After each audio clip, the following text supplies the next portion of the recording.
This is a Glass Box Media podcast.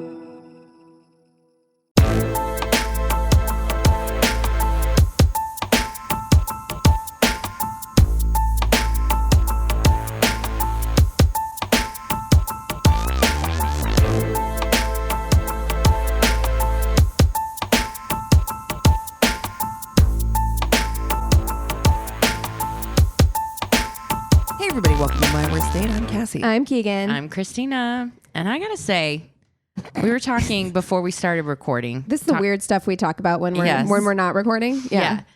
So we were talking about porn because we just recorded a shorty with some pretty questionable Booger play.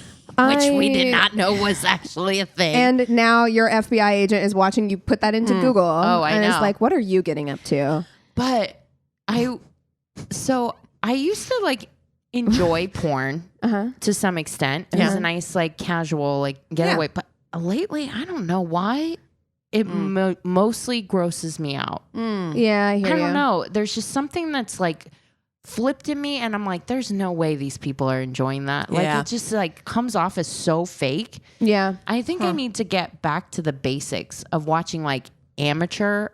You know what I mean? Yeah, you need to find yourself like a VHS tape from like 1996. Yeah, just a hot couple doing it. Yeah. But yeah, I think I've gone too far and been like, It's too produced. it's like it's too produced, and it feels so fucking fake. I've actually been thinking like I need to get to a point where like I need to get back to a place where I can just get off with my imagination. Yeah, You know what I mean? used to be able I to think do that. that's where I want to get back to. I'm going to work on that. That's where the spicy romances help. Yeah. Like I'm not like reading in, but it does give you ideas. Oh yeah, sparks A jumping off point. Sparks an interest. I think that's what I want to do too. I'd rather read romance novels. Yeah.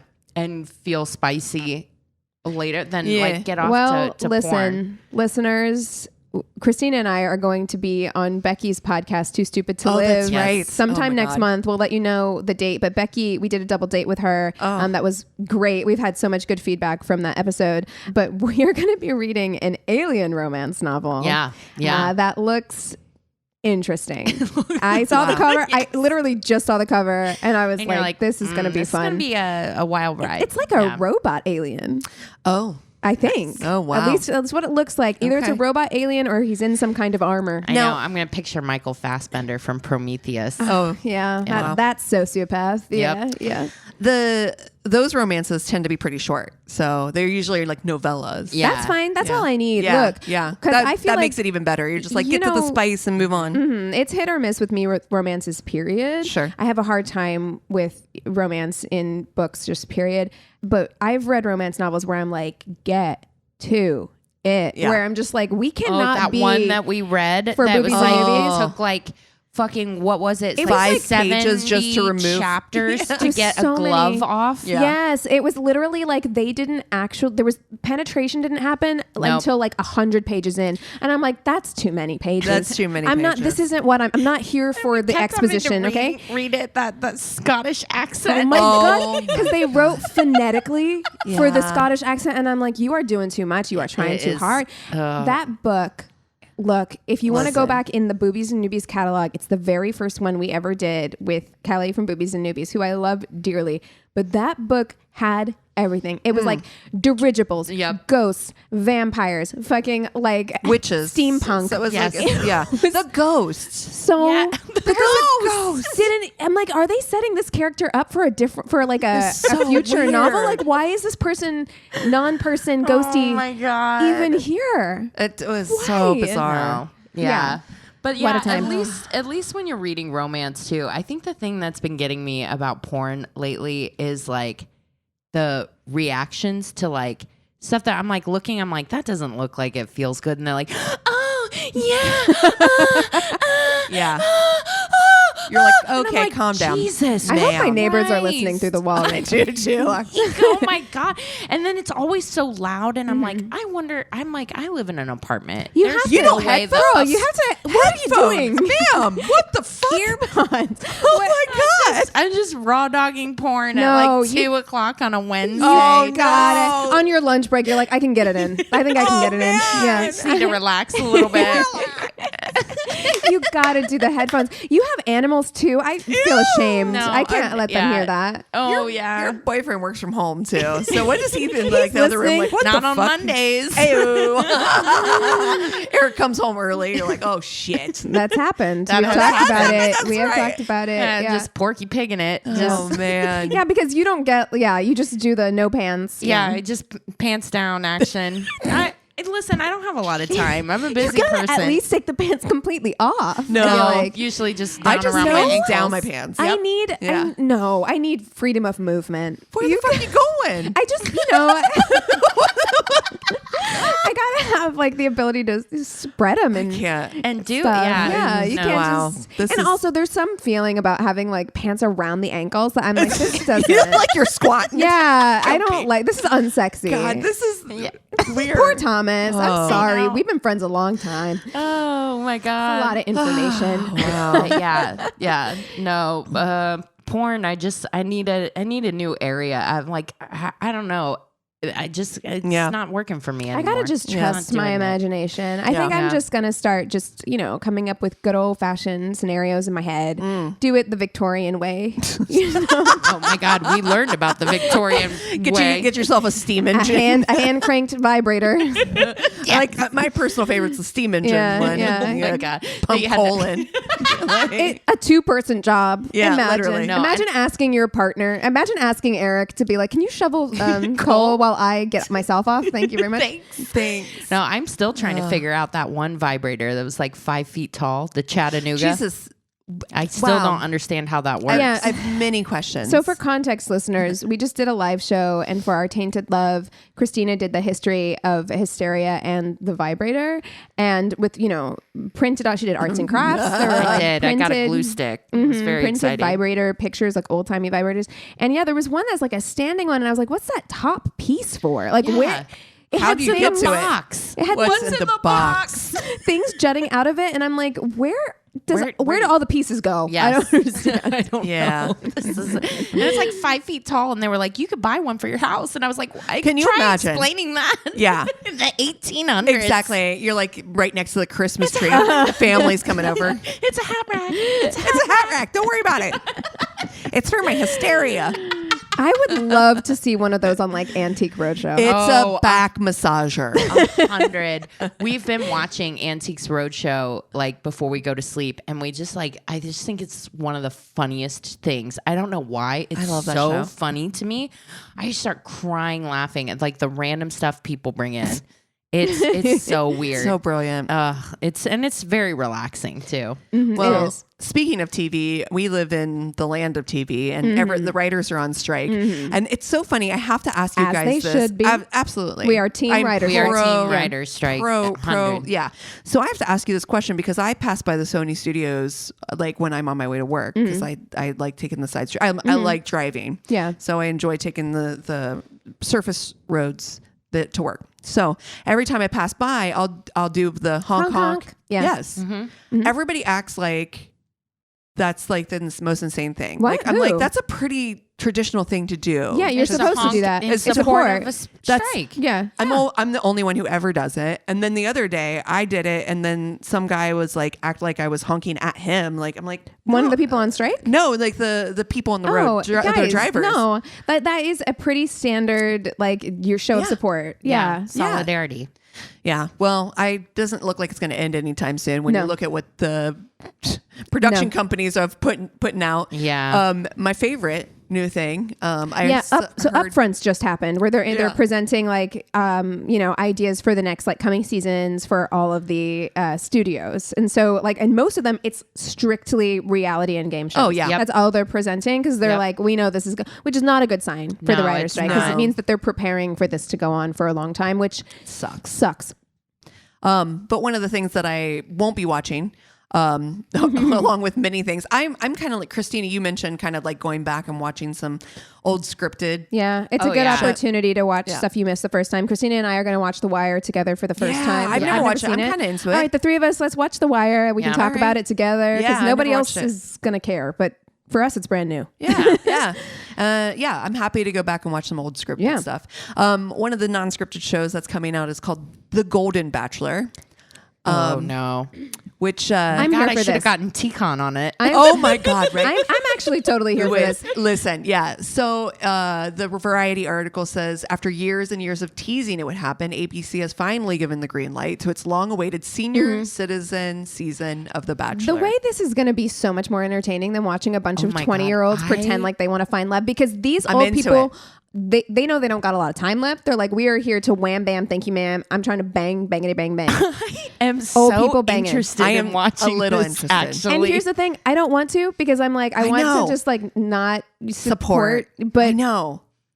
That sounds amazing. Yeah. Actually, I'm like messy. I'm ready old for people it. drama. God. Okay. Oh, God damn yes. it. I'm so in. Messy Oh, old man. people. I want to know. I want like Yes. fucking Doris to be playing like two fucking dudes at the same time. I can't wait. Why? And by the way, it better be old people. It better not be Yes. like 40. No. I swear to God. Oh, I will flip a fucking table. We got to do retirement age. I'm Yes. talking like 65 and older. Yeah, exactly right. Like, But why is like old people mess so best. much more entertaining best. than like 20-year-old mess? so because spicy. They don't give a fuck. That's why. That's right. Because like They when stop they're caring. old, they're like, look, for what do I need to like try and like control my like? What, I'm gonna embarrass my grandparents? No, I'm not. I don't the care. mess is going to be very different though, right? It's not going to Yes. be like fist fight mess, No. like or scratching, It's clawing shady. mess. It's going to just be Oh, dirty, the shady. reeds. The reeds. The reeds are gonna be. Yes. Oh, They've had a lifetime to develop a vocabulary. Please let there be like an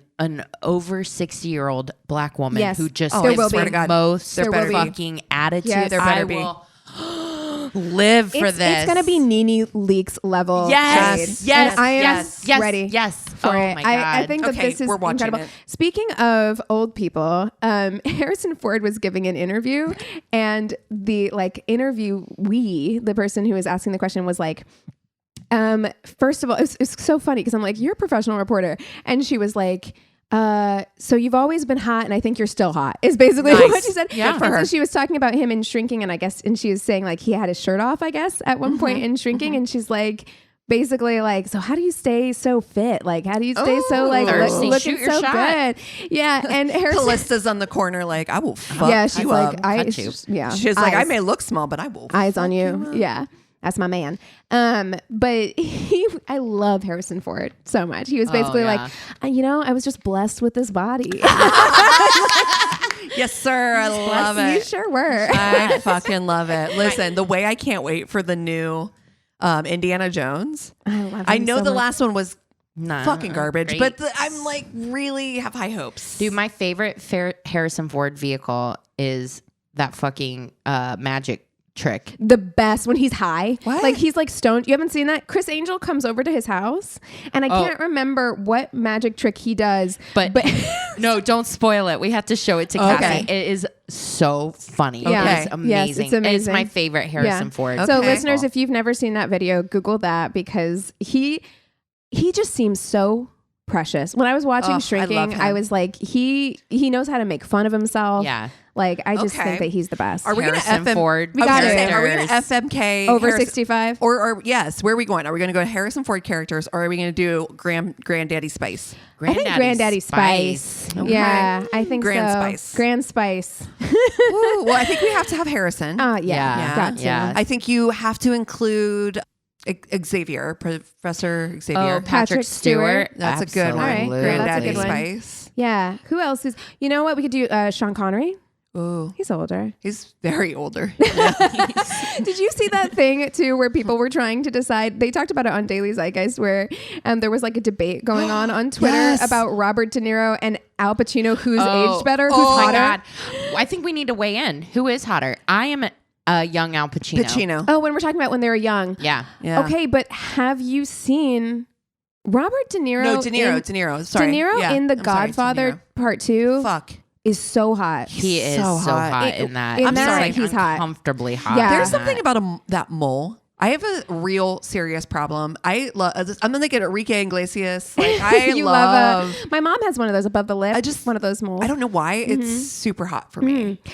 I wouldn't say that it's hot for me, but like I think this is hard because I actually think both of them were hot when they were younger. But there is something about Robert De Niro in that role specifically. I was like, why are you so sexy? Yeah. Yeah. He's so hot. Yeah. Pacino did not age well. I feel like Robert De Niro aged very well, and also because he's old. He just had another baby. We just talked about this. I know. Because his oldest child is 51. Wow. Can you imagine there being a half century Oh my God. sibling difference. Like your sibling is 51 years younger than you. Can you imagine? Oh my God. Well, why don't we do De Niro then? So De Niro, Harrison Ford, and Patrick Stewart. Okay. All right. I like that. Somebody else. There was another, like, it was Mandy Patinkin versus. Oh, I love Patinkin. Oh, who was the other? I love Mandy Patinkin. I do too. Dude, his TikToks that he does with his wife are fucking adorable. And he responds Precious. to fans on TikTok all the time too. It's so sweet. He's so an I angel. love Mandy Patinkin. Well, we could do him instead. We got options. Look, do. we got options on options over here. I know. We might have to do a part 2. You know who's older too? It's Samuel L. We've not done him ever. That's true. Yeah. And he seems who very was it? sweet. He's had good. Everyone tells me who's met him that he's like really sweet. So I can't find it. Darn it. And it was like another like kind of really Elliot Gould. Yes, you're right. It's Elliot Gould. I don't know where I dug that out of my memory. Oh my God. Wow. Nice. Good call. Yeah. So it was Mandy Patinkin versus Elliot Gould. And Elliot Gould I was love winning, and I was like, I feel don't see like it. Mandy Patinkin. Young if I had Mandy to pick. Patinkin. Oh my Hot. God. Yeah. It's no contest I for me. still would Mandy Patinkin. Oh, for sure. Oh yeah. No, he could still get it Yeah. for sure. yeah, For sure. yeah. And it would be good. Of course it would. So yeah, He's very He's giving. giving personality. Yes. Very giving. Most underrated Jewish sex symbol, Mandy Patinkin. Yeah. And I'm here for it. Well, I'm good for any of these, honestly. Yeah. Let's. Oh let's- man, sorry. I just found. Oh, stop that it. shirtless. Oh! My headphones just fell off. Cassie just showed us a naked picture of Mandy Patinkin. Oh my God, he's got cake actually. Oh my God. Does look at that dump truck. All right, that's it. Oh my God. I didn't expect that. My headphones fell off. I don't know. I wasn't think ready. We have done Patrick Stewart before, so Okay. I'm going Him to out. swap him out, and we're going to do Mandy. Mandy Patinkin. Look at those Sexy. fucking dimples. Shit. Oof. Oh God, I'm getting a little like Yeah. I'm yeah. fluttery over here. I'm gonna put that in the bank for my imagination for later. I'm going to pull my pants down around my ankles. Oh my I gotta God. be honest though. Young Mandy Patinkin does look a lot like Seth Rogen. You know what? Oh Listen, kinda. Yeah. Okay. Okay. Here we go. Now, are we doing... I'm serious. You need to text that to the group. Yes, after this, please. right Yeah. now. And so are the rules them right now? Because we're doing Old Spice? I Or think them them younger? now. Okay. Yeah, we have to do them Okay. now. Yeah, because Okay. we're doing Yes, Granddaddy Spice. sexy Golden Sexy Bachelor. Granddaddy Spice Spice. Links. So we got Harrison Ford, Robert De Niro, Mandy Patinkin. Oof. I know what I'm going to do. All right, you go first.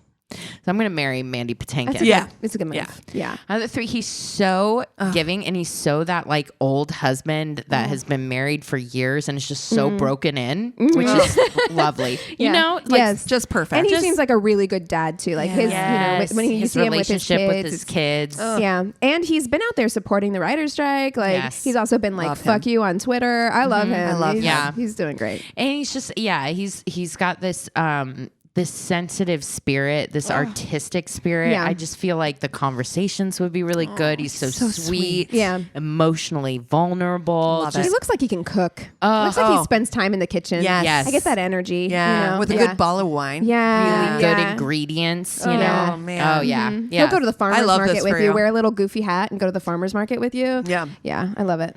And then Be careful, De Niro might still fucking He'll get you pregnant. Yeah. Oh no.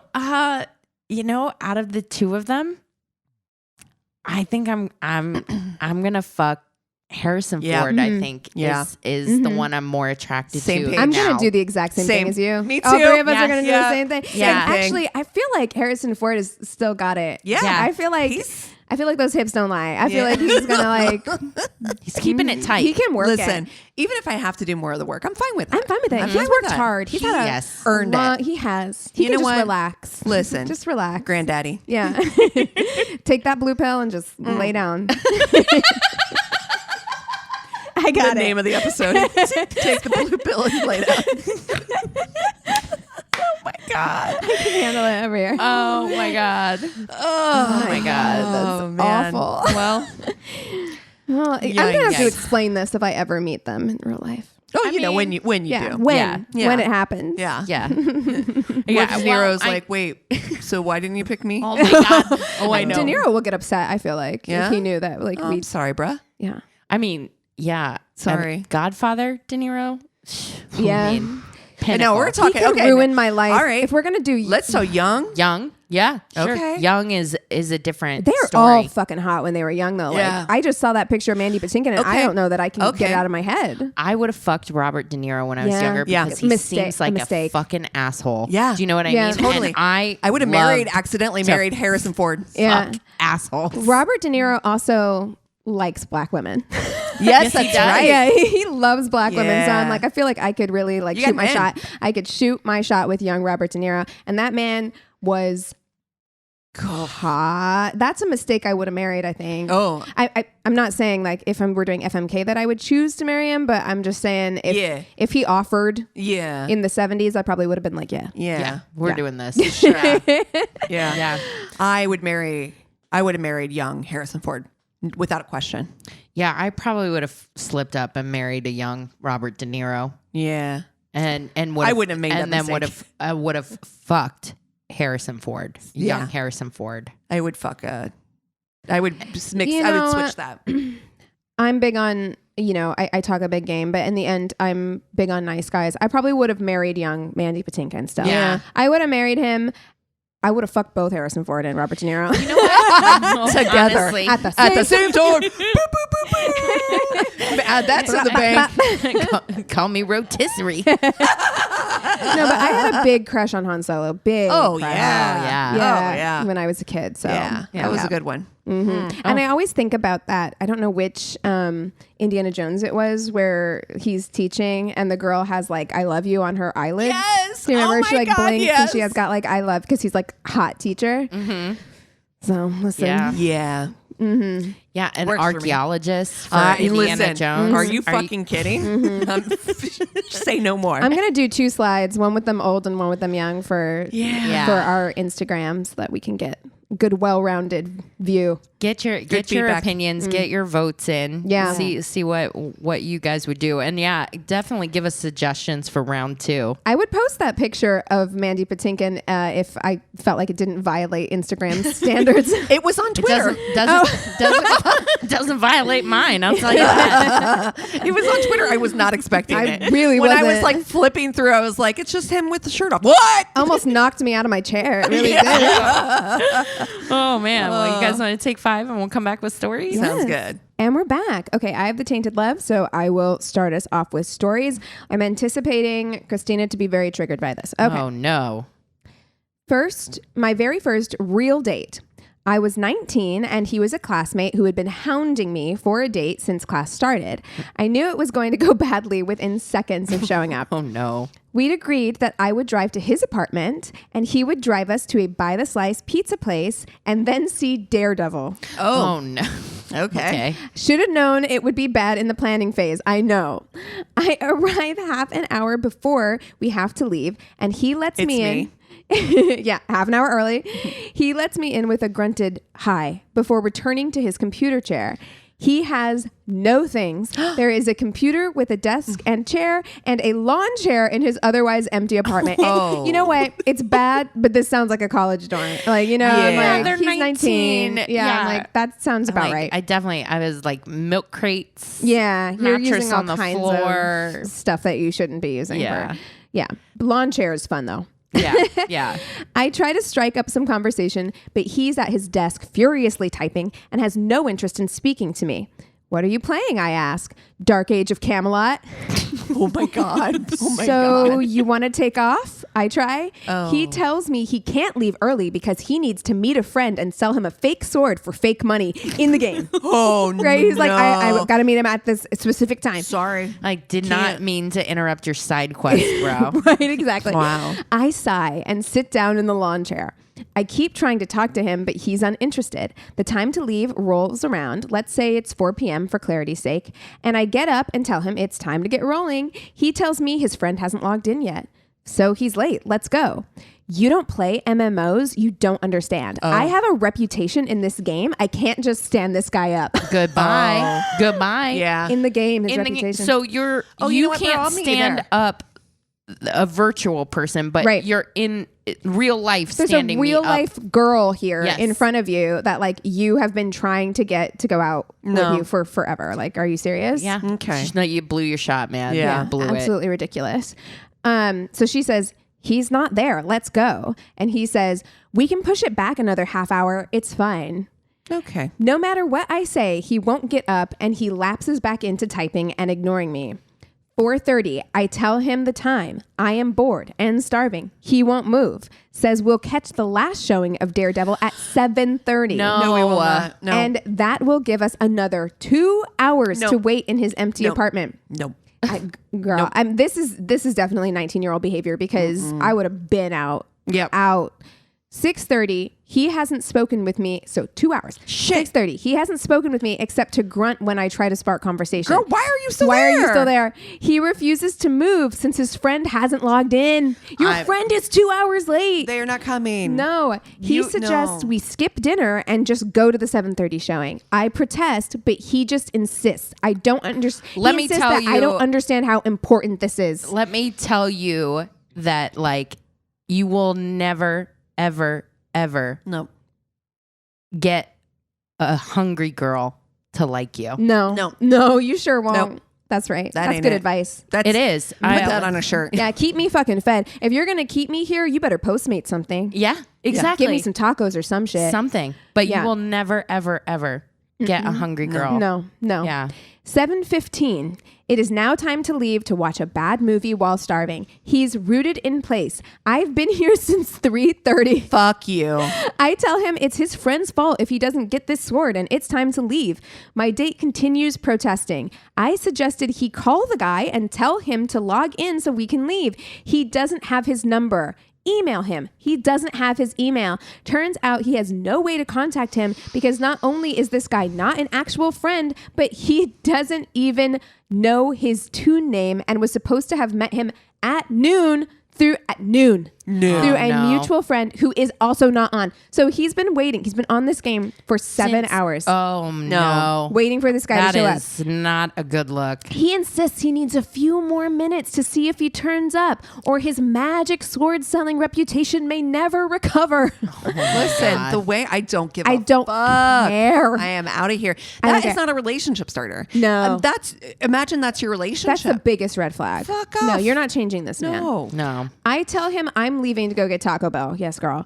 He starts placing an order. I clarify that I am taking my horrible food. First of all, those are fighting words. Yeah, how dare you. Back to my apartment, and he would have to find his own food. Good day, sir. Yes, honestly. I would have done that 3 hours ago, me. though, to be real. Like, But also, like me at 19, I definitely probably would have stayed a little bit longer than I should. But I wouldn't have stayed that long, but I would have No. stayed longer than I should have. Yeah. Oh, No, wow. you definitely. Oh, you cannot date reward that kind of behavior by dating them or And sticking also, around. if you're going to place an order because I'm starving, like, why didn't you do that hours ago? I would have been much more, like, to your point, Christina, like, I would have been much more amenable to just, like, sitting there and letting you try and sell your fake shit on your fake game if you had ordered me food 2 hours ago. Right. You know, like, Well, it's consideration. It's like it's so fucking random that he was the one chasing her for like the longest time. But What is that? Yeah. That's Priorities. Some weird. I'm like, was he trying to like nag her or something? Like what? It's what not his working. You can only take play was? First of all, don't ever do that. But you can only take that so far. Yeah, Okay, because right. like hours. No. No, we're done. I don't have the patience. No. Hour. No. Okay. Question. Do you guys want to be pissed off or shook? I want to be shook. Okay. Shake the shit out of me. Went on a first date with this guy from Hinge on a lovely Sunday evening back in September. The date was going well and we were vibing. We're sitting in an outside bar and this man across the street starts screaming. Come to find out, as this man crosses the street, still screaming, that he is screaming at my date. Oh no. He keeps screaming, getting closer to my date, saying stuff like, "You think I'm cute? Do you want some dick? Try to fuck me?" Oh, bye. Run. That is so frightening. No, it's so frightening. Anyway, he keeps getting closer to my date, and my date is telling this man, no, back away. I don't want anything from you, No, sir. I don't. I didn't. Did I accidentally look at you, right? No. The man reaches over and grabs my date's face. No. No touching. No touchy. My date fights him off and the man runs away. My date is standing there across from me with his hands over his face and I ask him, "What's wrong?" He takes his hand away from his Did he get face clawed? and is bleeding so much.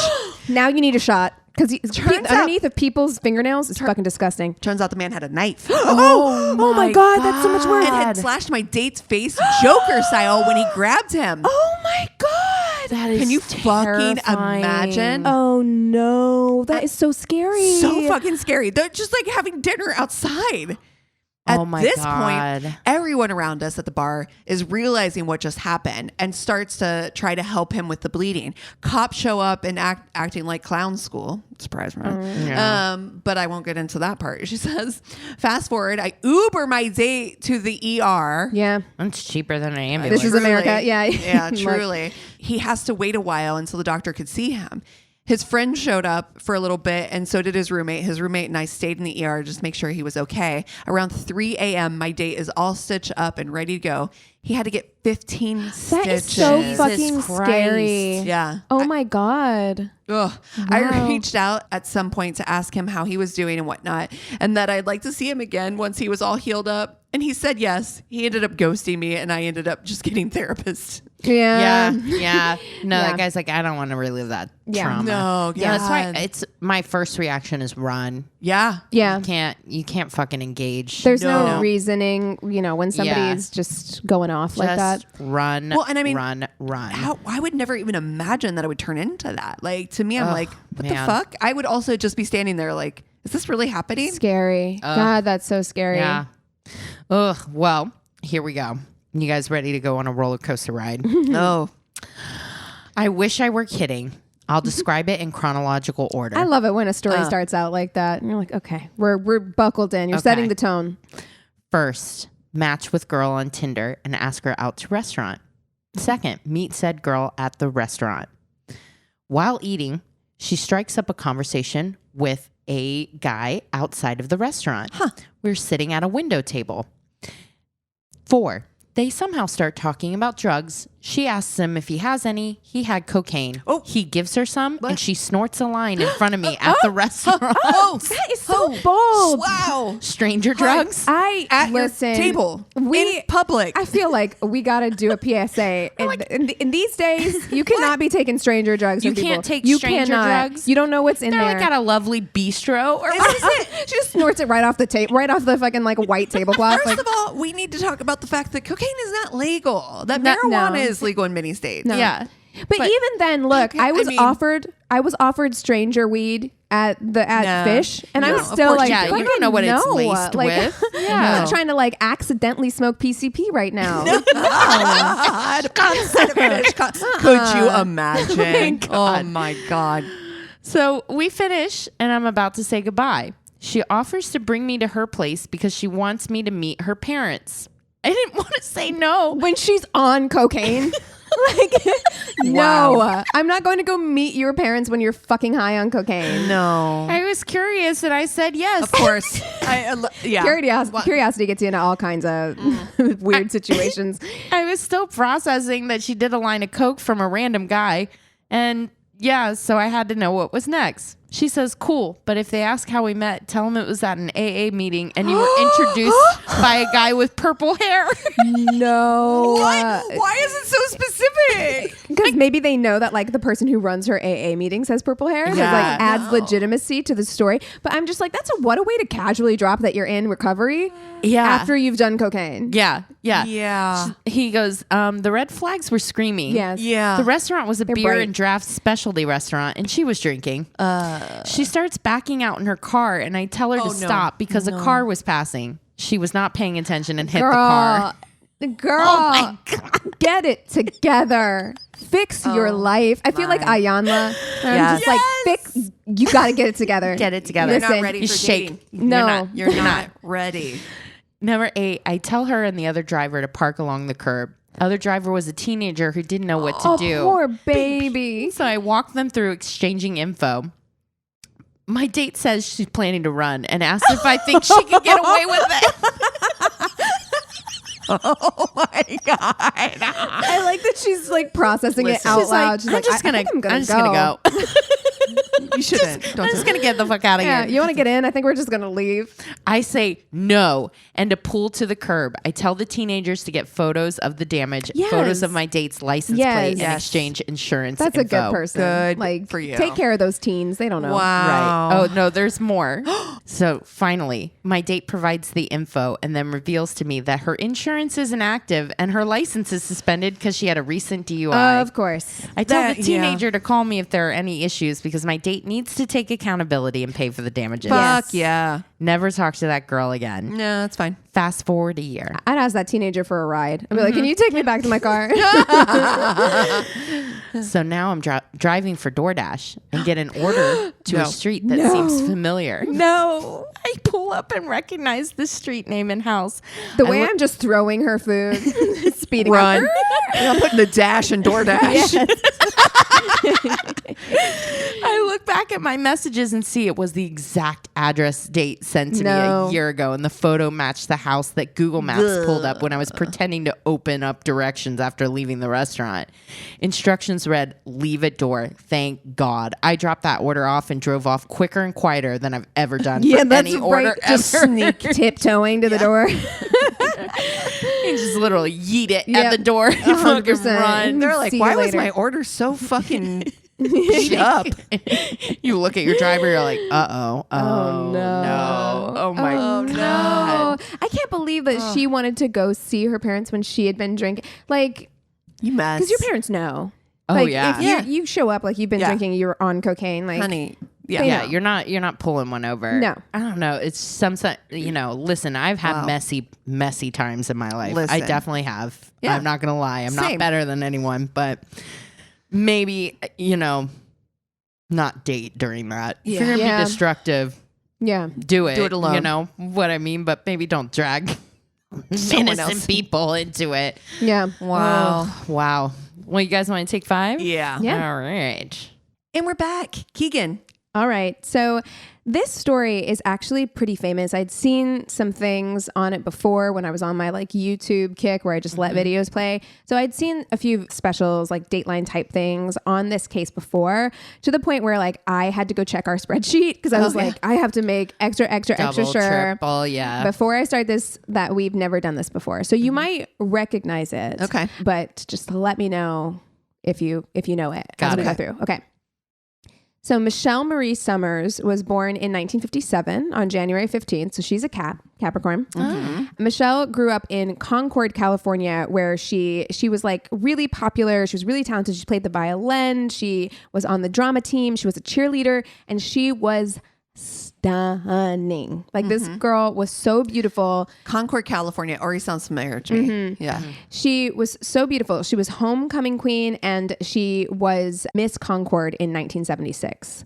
So in high school, she was also like really smart. She had straight A's, and she was an active member in the LDS church.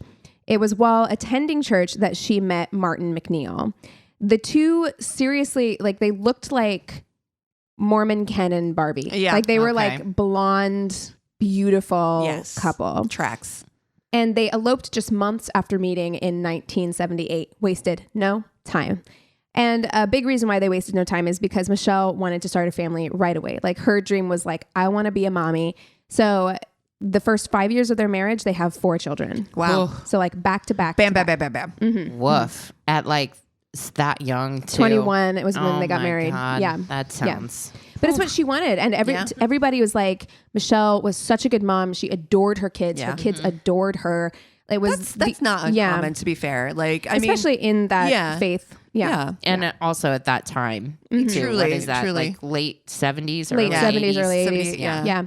Yeah. So she was described as like really gentle and warm and talkative. And there are all these pictures of her with her kids. She just loved being with them. There's videos of her playing with her kids. Everybody seemed to love her. Like there's really like nobody who has anything negative to say about Michelle.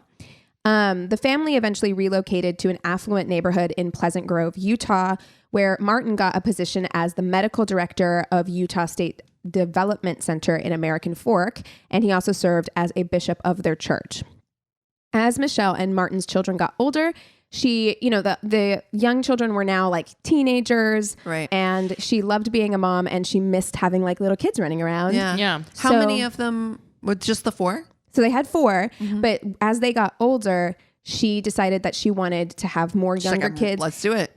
She's got the time, they have the money, they have the space, they've got this great big house. So they decide to adopt 4 more children from Ukraine. Oh, wow. So they went instantly from 4 kids to 8 kids. So they had the 4 like older kids, and then they had younger kids Round that 2. they adopted. Yeah. Yeah.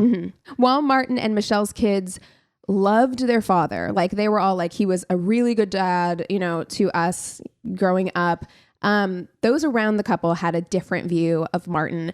Not only was he a doctor, but he was also a lawyer, and he was said to be very, very arrogant, very show-offy. Well, actually. Yeah. Yes. Well, I mean, he's a doctor and a lawyer. But it's so off-putting. When people are like, not humble about it, and they're just fucking like, and he really liked showing off how much money he had and that kind of thing. And we just bought 4 more children, so yes. So a lot of people really didn't understand why Michelle was with Martin. She was genuinely really sweet. She was kind. She was beautiful. She remained beautiful, And Martin, although he was rich and he was good looking, he was not very likable. People felt like he was really controlling of Michelle, and the kids would later admit that they spent a lot of time defending their dad to people, being like, he's not like this. He's not as bad as you think. Yeah, he's not as bad as you think. Like he's different when he's at home with us, So for years, Michelle's friends would tell her that they didn't like her in a relationship with Martin. They thought that he was like shady, for your friends to come out and be like, girl, you can do better. Yeah, honey. that is intense, because that is like a really, really hard conversation. Oh my God. I can't even imagine going up to you and oh being my like, God. Yeah. I would know what be I mean? devastated. Especially because then I'd be like, what in the hell am I not seeing? What have they seen that I'm not seeing? Right. And I think her friend circle was largely church as well. And so, and that, but in that faith to go up to her and be like, you got to get out of this marriage is like, that's really something. That's intense. Yeah. But they were saying, they're like, when you're not around, like we see Martin like out and about, and we feel like he's inappropriate with other women. Like he's engaging in activities that like you wouldn't approve of, because they have a strict moral code. You know what I mean? I'd puke. Oh my God. Yeah. But she had 8 kids with this man. She's been with him for a long time. She's in a faith that doesn't. The only man that she's ever been with. Right. Yeah. And it's really looked down upon to have divorce, to get a divorce. Like, so she just kind of looked the other way. She was just like, it is what it is. Yeah. I'm going to focus on my kids and my family. And that's just what it is. Around the time Martin was 50, however, his behavior started changing pretty drastically. He became really obsessed with his appearance. Mr. Midlife Crisis over here. Yes, and everybody just kind of thought that's what it was. He was working out a lot. He was grooming himself constantly. God, I remember my dad turning this age. Yeah. I remember my dad going through this Midlife crisis behavior. Yes. Yeah. I truly do. I mean, he started working out. It was just like, he got another motorcycle. You know what I mean? Yeah. I was just like, okay. I get you want to take care of yourself. At some point, you're aware of your mortality. That happened to me too. I was like, look, I'm getting older. I don't want to be in a place where like I'm physically unable to do things, then trying to like, I'm going to take care of myself now so that I can like do so. I think when you become aware of the fact that like your body's going to change, you're getting older, your mortality. I don't know the truth of this, but I just heard, so I've been leading this web series or whatever for Mental Health Awareness Month, and somebody threw this stat at me that blew my mind, and I'm like, I've forgotten to go and check if it's true, but she was saying that kids born today, their life expectancy is 129 years old. Holy shit. I believe that though, man. I'm telling you. People are living longer. I jokingly said this a while ago, but I'm like 26 is the new 16. I'm like, I think that there's just, you see this like stretch that's happening right now. Well, you know, all the Golden Girls were like 50. I know. You know, and it's like they all looked like they were like a today 75. You know? Right. Knocking on death's door. Yeah. So, you know, he's just engaging in all of this kind of like midlife crisis behavior. And at first she just thinks that that's kind of like what's going on.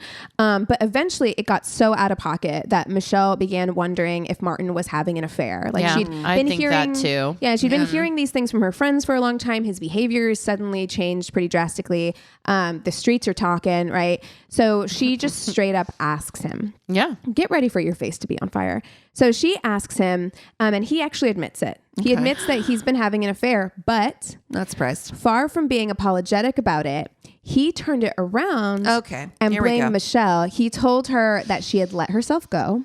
Oh, get out of And by the way, not that it fucking matters at all. This woman still fucking stunning. Like still stunning. It doesn't matter. It doesn't but matter. A fucking narcissist like that? Yeah. No, and it wouldn't matter. If she wanted to repair the marriage, she would have to make some serious changes, not only to her body, but he also wanted Michelle to undergo a full facelift. This motherfucker right here. Yes. I feel like there was another story that was like this that we told earlier. It was that, I think her name was Clara Harris, and she was like, that ran him over with her car 3 times. Yes. In Texas. Yeah. And she is same thing. He's like, you know, I just don't find you attractive anymore. Like maybe if you got a facelift and did all this stuff. Wow. Fuck right off. Horrible. Honestly. The mother of your 8 children that you've been with for like, I mean, they're both 50 at this point. She's been with him for almost 30 years. Jesus at this Christ. point, you know? Listen, if I got married and my fucking husband ever said that to me, first of all, I'd be fucking heartbroken. Yeah. But more than that, I would be furious.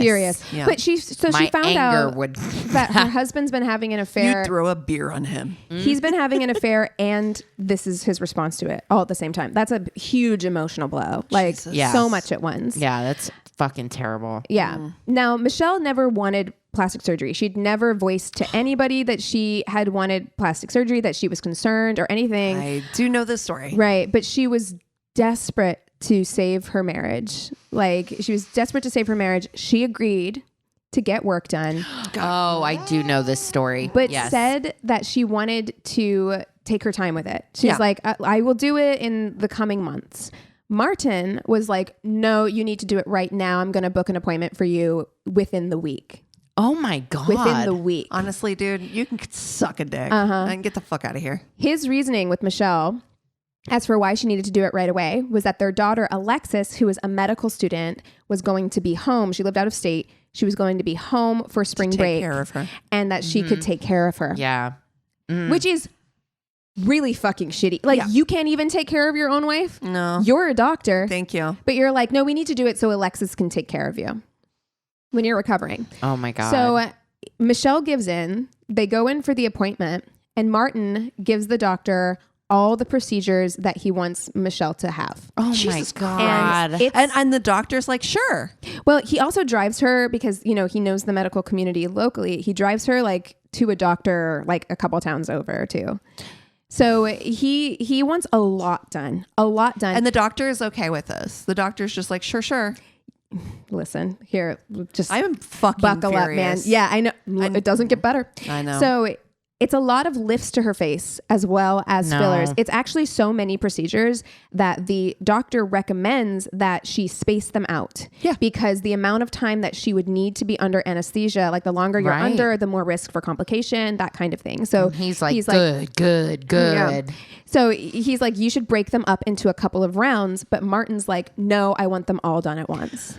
And the doctor agrees to do it. Oh, that's fucking... Yeah.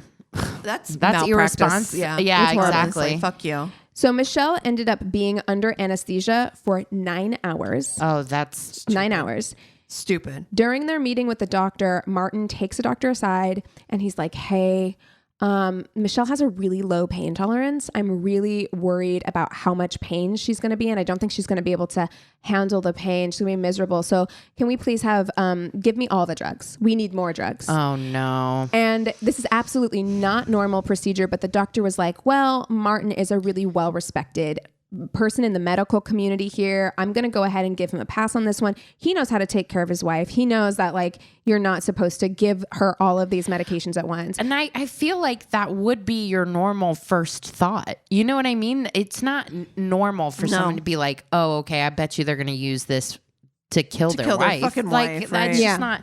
I mean, it's probably mine. No. Since we I mean, done so many of these, I'd be like, why? You want to kill your wife? I just don't. You just trying to kill your wife, bro? Yeah.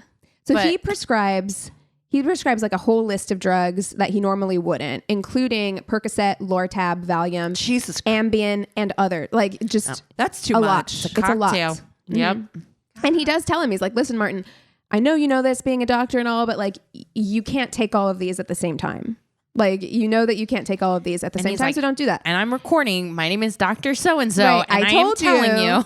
You can't do it. And Martin's like, cool. Sure. Yeah. So Michelle makes it out of surgery. And when she gets out, it's not Martin, but the couple's daughter, Alexis, who picks her up. Like he doesn't even pick her up from the hospital. His daughter picks her up, and Michelle's in obviously a ton of fucking pain. Yeah. Like she had like a bunch of surgeries all at once. So they get Michelle home and in bed, and then Martin tells Alexis, like, you know what? Like, I'm home for the rest of the day. Like, you take the night off. I'll take care of Michelle. I think like, you shouldn't. Go ahead and, go home. But she has no reason to really, she's like, okay, yeah, fine. Like, looks like everything's under control. Mom's in bed. That's fine. So she goes home. When she comes back the next day. My insides are screaming. I know. Just screaming. My heart is breaking. Yeah. So she comes back the next day and she finds her mom heavily medicated, like so sedated that she can barely function. And Alexis is like, she's a medical student and she's like, this isn't right. This isn't right. Fucked up. Right. So she goes to her dad and she's like, what the fuck? Like, why is mom so medicated? She clearly doesn't need this much medication. To which Martin tells her, he's like, well, she threw up last night. So I upped her meds, and he's like, whoopsie, I may have given her too much. Like, he even says that to Alexis. He's like, I may have overdone it on the pain meds. Oh my God. So later, when Michelle was more responsive, she tells Alexis that this is heartbreaking. Fuck. She tells Alexis, her daughter, that she is worried about the number of pills she's taking because her eyes are so swollen from the surgery that she can't see what she's being given. So she doesn't know if he's giving her an Advil or if she doesn't know. She asks her daughter to bring her all of her medications so that she can feel them all, so that she can have an idea of what she's taking. She knew in her heart what was so happening. sad. She fucking... That you can't trust your husband enough to even trust him to give you the right meds. That is honestly a horror movie. Horrible. It is a horror movie. So after this, because Alexis is like, all the alarm bells are ringing, right? So she's like, I'm actually going to stay closer to home. I'm going to stay close to mom during this time. I'm going to take care of her through all of this. Yeah. Right? Yeah. So one day she describes that she's like giving her mom a bath, and her mom, like kind of out of the blue, is like, Alexis, if anything happens to me, make sure it wasn't dad. Oh my tells her. God and damn. Alexis says that like she's taken aback by this, obviously. And she's also kind of like mad at her mom. Like why would you say that? Like she's like, right. But so she just kind of like brushes it off. A few days later, Alexis is set to go back to school. She's feeling okay about it because Michelle is doing a lot better. Like she's getting around on her own. Like the pain has been managed. It's been a couple weeks since surgery. So Alexis goes back to med school. And then a few days later, on April 11th, 2007, Martin gets home from being out with their youngest daughter, Ada. When they get home, he's such a piece of shit. He tells Ada, his youngest daughter, to go upstairs and check on mom. Fuck you. So gross. You piece of shit. So Ada goes upstairs and finds Michelle unconscious in the bathtub. Yep. So Martin calls 911. It is one of the most bizarre 911 calls. The fucking so worst. fucking weird because he's screaming. And you're a doctor, dude. Yeah, he's screaming at the 911. He's angry. Yep. Like it's the most angry 911 call I've ever heard. And he sound like he's telling the dispatcher that the dispatcher asks if Michelle is still in the water. Martin tells her that she's under the water. The dispatcher tells her that the ambulance is on the way, but not to hang up. Pull her out of the water. He says he can't. I'll get to that later, but he's like, I couldn't get her out. You've been working out, Martin. I thought you were doing all this working out. Oh my God. But so she's like, don't hang up, right? Don't hang up the phone. Like you need to stay on the line. Hangs up without even giving the operator the address. Oh my God. So they call him back and they're like, what's your address? And he gives them an address, but it is the wrong address. He's been living at this house for a long time. It's not like he doesn't know where he lives. This fucking asshole. Because he's trying to delay the EMTs from arriving. Yeah. So they call him back again, at which point he finally provides the right address and tells the operator that he's a physician and he's doing CPR. And she's like, okay, well, don't hang up. He hangs up again. Oh my God. So they call back again. And Martin tells the operator that he can't get Michelle out of the tub. So he sends Ada over to a neighbor's house. The neighbor comes over and the neighbor helps get Michelle out of the tub. Okay. Oh my God. When paramedics arrive, they declare Michelle dead on arrival. Martin's behavior when the paramedics arrive can only be described as theatrical. He is yelling and frantic, and he's yelling at Michelle. Michelle is dead, and he's like yelling at her, asking, "Why did you have to have this surgery?" Oh my God! Flips this fucking table. Gaslighting her when she's dead. Can you imagine? He then calls Alexis, still angry, screaming. He calls. Imagine getting this phone call. No, that your mom is dead. He just says your mom fell and died, and then hangs up on her. Oh my God. So Alexis immediately... I would fucking lose my mommy? mind. No. Yeah. Alexis immediately gets in her car to go to the airport. And on the drive, she says it hits her that like dad killed mom. Yep. Dad killed mom. Yeah, 100%. Yeah, because she remembers what her mom had said to her. Yep. So when Alexis arrives, she immediately asks her dad where the medication is because she's like, I'm going to count the pills. Yep. I'm going to count how many pills are in there because I want to know if you were over-medicating her. He probably threw them away, you know. He had told his son's girlfriend to flush the pills down the toilet because it made him sad to look at them. It was just making him too sad to be reminded. Yep. So he flushed all the pills, or he had someone else flush all the pills. Suspicious. While Alexis had been caring for her mom had confided in her that Martin was cheating on her. So Alexis pulled her parents' phone records and saw a recurring phone number that she didn't know and found out who the phone number belonged to. And it was a woman named Gypsy Jillian Willis. So Alexis believed that this was the woman that her dad was having an affair with. Imagine naming your child a racial slur. Seriously. Yep. Yeah. Yep. Yikes. People saw that one movie and they were like, this is fine then. Yeah. Gypsy Rose. So the police questioned Martin about his wife's death, and he is able to convince them that Michelle just had an accident in the bath while he wasn't home, and they believed him, and the medical examiner ruled her death natural causes. Oh my God. Natural They were like, causes. done and done. But the kids, especially the older ones, were like, nah, seems fishy. They knew that round one was like, nope. They don't get it. No.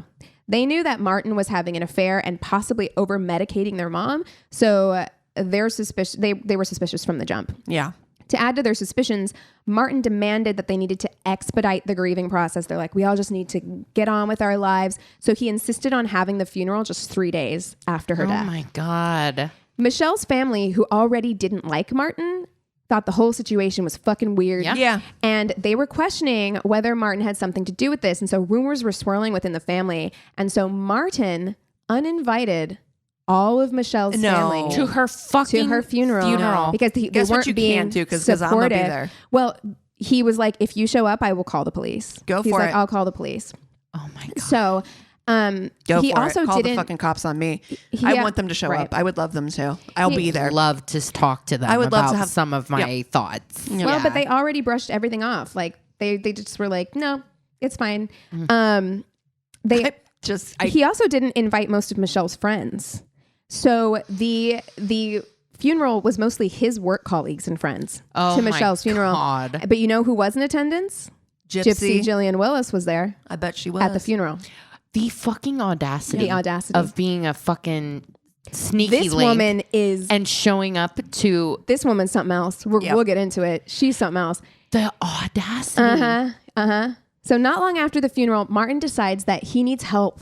He's got all these kids. He's got all these kids. What is he going to do? He needs to hire a nanny. He's a doctor and a lawyer. The older girls, Alexis and Rachel, are like, you don't need to hire a nanny. We will move home and take care of the kids. Like we'll take care of them. No. I have to have a nanny. In fact, I put out an ad and we only got one response. Already hired for somebody. A nanny. Yeah, but her name is, I don't know. I can't remember. It's like Jillian something.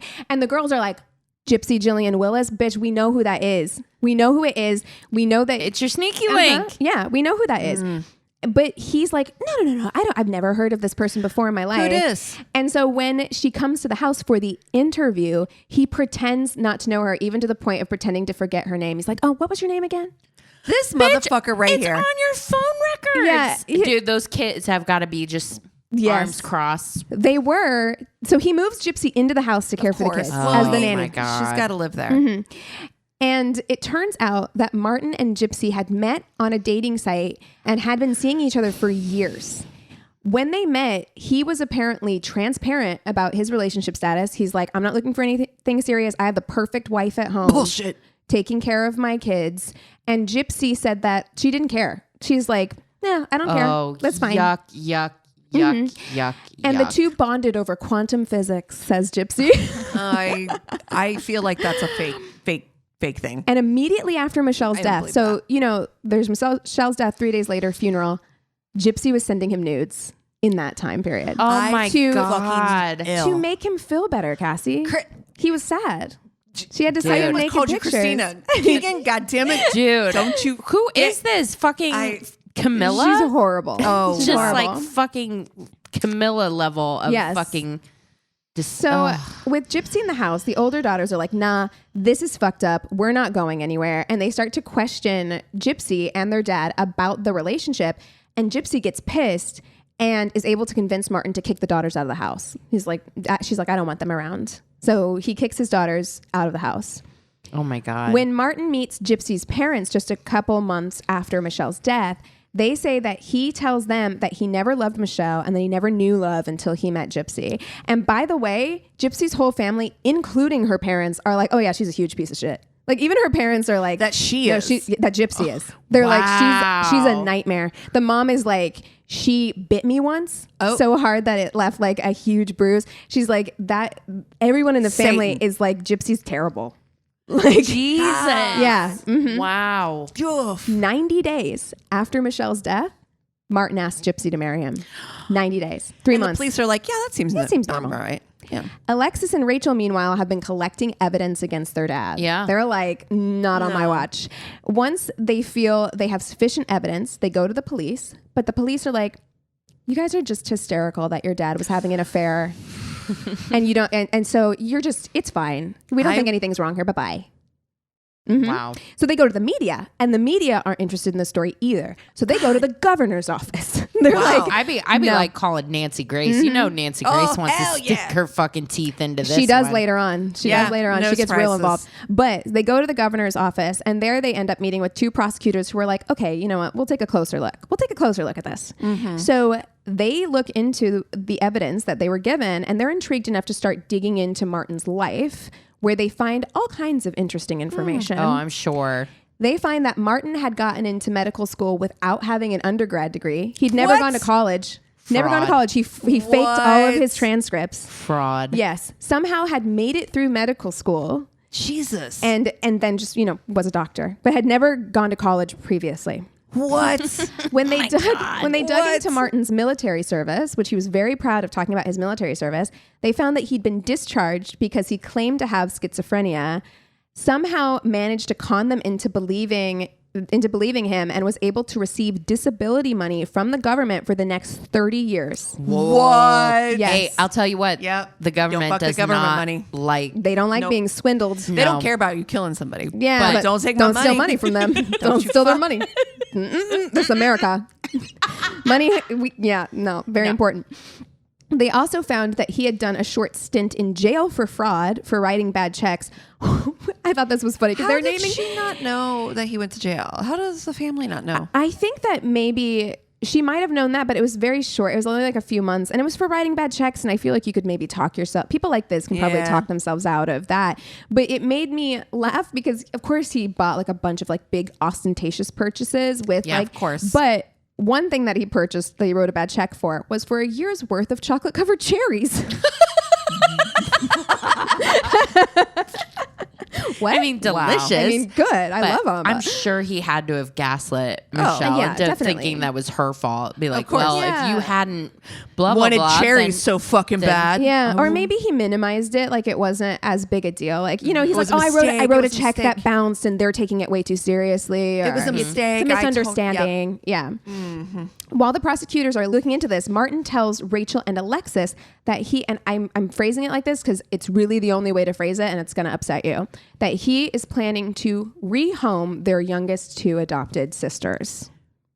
He has a family in California. I'm going to scream because I am very triggered by that. Yeah.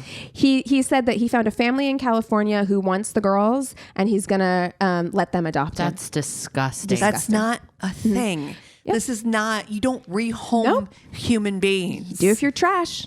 You're fucking trash. I just fucking fuck you. Yeah. This is not like a dog that you can't It gets take worse. It gets worse. So Rachel and Alexis hearing this are like hell you will, like we will adopt them ourselves before we allow you to do that. These are He also sends their oldest adopted daughter, Giselle, back to Ukraine just for a visit, but leaves her there. God, I forgot about this. Leaves her there for months until ultimately deciding that, you know what, he doesn't want her to come back. So he just never reaches out to get her back. God. At which time he and Gypsy hatch a plan for Gypsy to steal Giselle's identity, taking Giselle's social security number and creating documents for Gypsy, going so far as to go to the court and have the birth date attached to Giselle's social security number updated to match Gypsy's date of birth. So that they can fraud.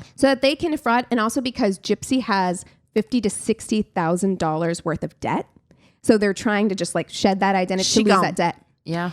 So they create my name's this. Yeah, they create a ton ton of documents under this social security number, including like a passport, a Utah driver's license, like all kinds of things. I forget the name of a podcast I listened to like a year ago or whatever that I think was one of the most tragic things. I'll have to dig up and find it. But like parents that use their kids' social security number and like rack up fucking debt on them. Because my dad's a junior. So he had the same name. Mm-hmm. So his dad took him, bought cars, bought all kinds of things, fucked his credit so bad. That's why my dad legally had his last name changed so that he wouldn't have the same name as his biological father. Yeah, because all the stuff that you have to go through to prove that it's not you. That it's not you. It's like horrifying. Just fucking impossible. And fixing your credit after that, it's a nightmare. It's a nightmare. So after nearly a year of Giselle being away, Michelle's sister hears about this, like that Giselle has been sent away, and does everything in her power to get Giselle back, going so far as to send her own daughter, so Giselle's cousin, to Ukraine to find Giselle. So they find her living in terrible conditions. She's sharing a pull-out couch with 4 other family members. Oh my God. Imagine this. Like, they're not even really your they're blood, but they're not your family. You don't know these people. You've been thrown into a situation where you're living with them for a year, sleeping on a couch with 4 other people. So they finally get Giselle back home. And that's when they realize that her identity had been stolen. So they go to the police, and the police arrest Martin and Gypsy. Good. For stealing the identity. So finally. Martin received 4 years in prison, during which time Alexis moved home to take temporary custody of the kids. And Martin hated that Alexis had gotten custody of the kids. He would call her routinely and threaten her or tell her that when he got out, he was going to take the younger kids without her knowing and send them back to Ukraine. Fuck, or what the fuck is wrong with this piece of shit? He was like, why does he care? He's like, I'll just leave them in the middle of nowhere because he knows it's going to hurt Alexis. This person is a psychopath. Sick. This is monster. A psycho. Monster. Gypsy was also convicted, and when police saw like what this couple had done, what they were capable of doing with Giselle, they were like, actually, maybe you guys were right, and maybe we should take a closer look at Michelle's death. You think? You think? Yeah. Oh my God. Yeah. Wow. So they started going through statements and found discrepancies between what Martin had told police about, like, especially the placement of Michelle's body, how he found her, that kind of thing, and other witness statements. So Ada and the neighbor described seeing something different. So they're like, that's weird. They also found a statement from first responders that when they started doing CPR on Michelle, that water had like spurted from her mouth, which means that she hadn't had CPR done on her yet. And Martin had said on the phone that like he was doing CPR. So he lied. The kids also take this opportunity to go public. So they go to the news station, they go to media who are suddenly very interested in this case. Yeah. And they are also like, hey, if you know any shady shit about our dad, Give us the tea. Call him in. Yeah, give us the tea. All of it. So phone calls. Light up. Yeah. Phone calls start pouring in from women who claimed that Martin had sexually assaulted them, as well as patients who claimed that Martin had behaved inappropriately towards them and threatened them to keep them quiet. Oh my God. He'd been a monster forever. Monster. Yes. One woman claimed that Martin had confessed to her that he had killed his brother Rufus, who had been found years earlier dead in a bathtub. What? Yes. He said that he injected him with something and like that, and that he killed Rufus. She also claims that he claimed to have attempted to kill his mother and that he had performed several, quote, mercy killings while working as a physician. Wow. Yes. This guy. And she testified to this, that he said this to her. When police finally decide to check Michelle's toxicology report, which I'm like, feel like that's something you should have done. Well, and honestly, the person that did the toxicology report maybe should have been like, hey, you might want to look at this. Right. Instead of just doing it and being like, okay, put it in the file. I think they were like, well, she just had surgery, so of course she was on pain meds. Call it a day, move on. But what they found, of course, was that she had very, very high doses of those pain medications. The ones that you're not supposed to mix. Yeah. She had high doses of all of them. And it made no sense because at that stage, Michelle was recovering. Like there was no reason taking that many. She should have been lowering her dosage, not upping it at that time. So they update her cause of death from natural causes to undetermined. Martin was released from jail only to be rearrested 7 weeks later for the murder of his wife. So the trial began a year later, and when it did, all of Michelle's kids and her family members arrived to the courtroom holding up pictures of Michelle. They were like, we want him to have to look at her. Look what you've done. The prosecution really laid out all of Martin's inconsistent statements and odd behavior, and his children testified against him as Martin remained emotionless through the trial. Fucking garbage. Horrible. So he was emotionless throughout the trial, that is, until the 6th day of the trial, when a very matter-of-fact, almost bored-seeming Gypsy took the stand. So Gypsy and Martin had remained in touch, writing love letters to each other throughout their time in prison, and it was during the reading of some of these letters that Martin began to get emotional and cry. Oh my God. Didn't cry. This is shit. Watching his children. Of shit. 5 inmates also testified against Martin, saying that he had admitted to having killed Michelle and showed no remorse for her death. Like they were like, yeah, he said that he gave her a lot of medication and encouraged her to get in the bathtub. And then a couple of the inmates said that he had to, quote, help her along, meaning that he pushed her down. Yeah. So no surprise, the jury found Martin guilty of murder and obstruction of justice. At his sentencing, his children all gave victim impact statements encouraging harsh sentencing for their father. Alexis, who at this point had changed her last name to her mother's maiden name, Summers. God bless. called him a monster and asked the judge to give Martin the maximum sentence possible. Martin, listening to his children call him a monster and condemn him, was seen joking with his lawyers. What a seemingly unbothered. You can't. Yeah, that's so frustrating. But you can't hurt somebody that doesn't have a soul. No, that's true. No, he has no conscience at all. Yeah. He was sentenced to the maximum sentence of 15 years to life in prison for the murder. Doesn't feel like enough, does it? Doesn't. That's the maximum sentence 15 for fucking to life murder. Yeah, which I'm just like, that luckily, I mean, it seems like he was going to get life. Like everyone kind of agreed that like he's going to get life. But the fact that is like you could get out after 15. Fuck you. And it was first degree. He was charged with first degree. Oh my God. To life in prison for the murder and then 1 to 15 years for the obstruction charge. Though Gypsy was never charged, Michelle's family remained convinced that Gypsy had something to do with it. Like, I'm sure she egged it on. Yes. I'm sure she knew about it. Somebody that's okay with hearing that someone is married with kids and is like, yeah, I'm cool with that. And also cool with you sending your children to live with other families and across take their identity. Is also probably cool to conspire with you to murder said If wife. she wasn't hands-on, I'm sure she knew about it. Of course. She knew 100%. Martin tried to appeal his conviction, but it was denied. In April of 2017, Martin was found dead in his jail cell and he had taken his own life. Martin's children attended his funeral and said that it was a healing time for them. Alexis went on to adopt her younger siblings and raise them. Rachel went on to become a social worker. They also removed the words wife of Martin from their mother's gravestone. Yeah. Great. They took it off. So her kids, MVPs. Yes. Martin and Gypsy, absolute Trash. monsters. Yeah. Absolute monsters. And Gypsy's just running around out here. Oh my God. Still free. Fucking careful. Yeah. Wow. Yeah. But that story, and they, like a lot of people, because of, you know, the testimony that he was so out of pocket with, you know, patients, he had no conscience, like all these things. People believe that he actually has a pretty high body count. Like as a physician, believe that it. he'd I'm done, sure. Yeah. I'm done sure. things. Yeah. Seems right. Yeah. And I don't think they ever opened his brother's case back up, but Yeah. I believe it. I would too. Oh my goodness. I do remember that. I feel like I've seen that Dateline before. And you'll probably notice when I post the pictures, you'll probably recognize them. But like Michelle was such a like gorgeous woman, and everybody was just like, she was an incredible person, incredible mother. And judging by her children, I'd say that that's probably true. Yeah. Wow. Yeah. God, what a fucking piece of shit. Yeah. Whew. Oof. Well, Sorry. yeah. On that note, Bum you all out. Yeah.